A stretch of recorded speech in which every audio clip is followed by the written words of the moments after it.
AsIAm is Ireland's national autism charity. So we deliver training and we would be advocating for kind of public awareness of autism and all of the things that come with having a family member who is autistic or individuals' lived experience of autism. So we would train different areas of the public, such as we have the likes of an autism friendly schools program. We have corporate trainings, such as the likes of Vodafone or Brown Thomas Retailer, something like that. We would have community groups, so in the likes of social care, just a whole array of different types of trainings that we present.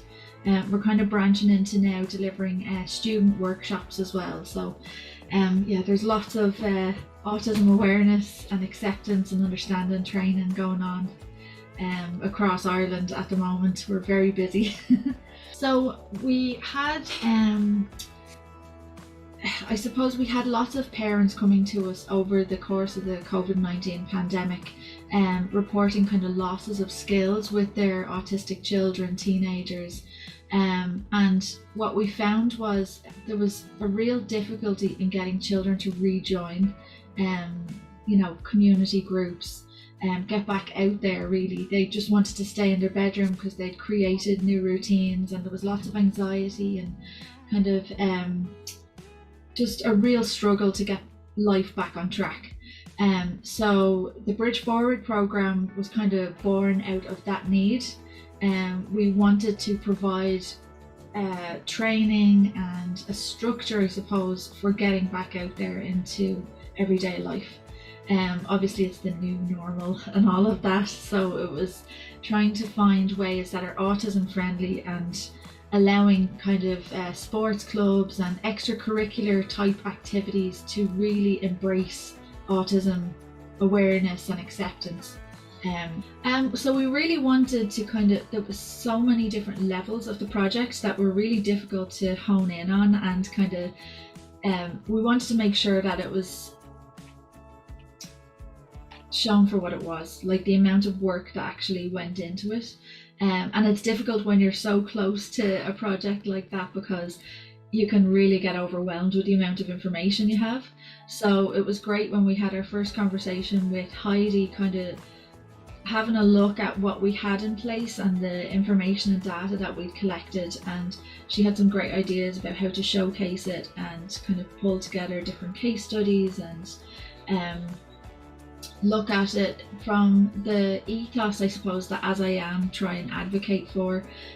So to be as accepting and as using the right language and looking at all of the strengths out there in the community, so how we could tie it all up and make it meaningful to everybody else that's going to look at it. So yeah, I think Make an Impact had a definite role to play in pulling it all together at the end.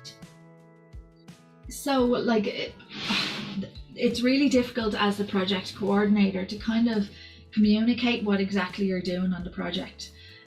So it allowed me to really communicate that piece as to what exactly was going on. The rest of the team would be asking me specific questions, and I can answer specifics, but to get a wider picture of what the project was, we needed someone like Heidi to come in and kind of look at all of the data and pull it all together and make it digestible, I suppose, for everyone else to kind of understand. So I think that side of things really helped to kind of showcase what we had achieved, looking at the data in a really meaningful way, and just helping other people really understand what we were trying to do. And now we can actually show that to the wider community and say, look, this is what we achieved. We hope to build on this project more into the future. Which we are hoping to do now, because we're after getting a couple of different funders interested in the project, so which is amazing.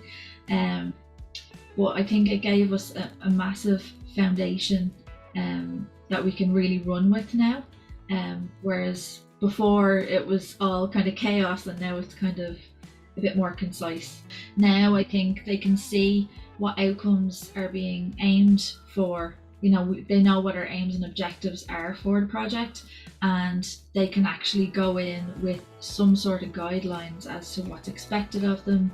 And I think as well, from a funder's perspective, you can like really see the outcomes and the research and the work that goes in behind it.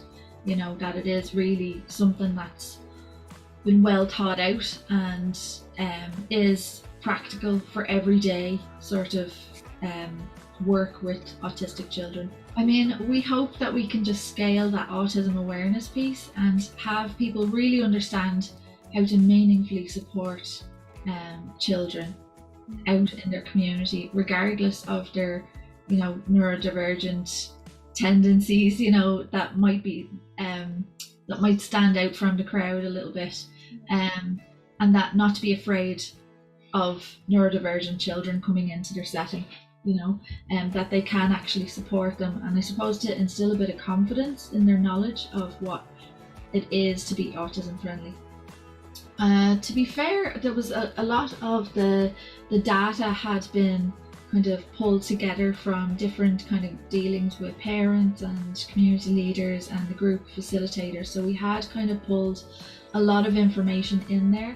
So what Heidi did was kind of dive into all of that, and fearlessly, you know, there was an awful lot of information, and she kind of pulled out the meaning from it, which was the biggest part, I think, because it was the biggest job, I suppose, kind of summarizing it and making it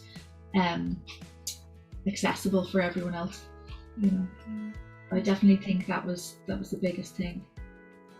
I definitely would recommend Make an Impact, because I love anything that is innovative and creative, and I think the way that the impact report was done, it really kind of tied in with what AsIAm are about, and the understanding was really there as to what we're trying to achieve overall.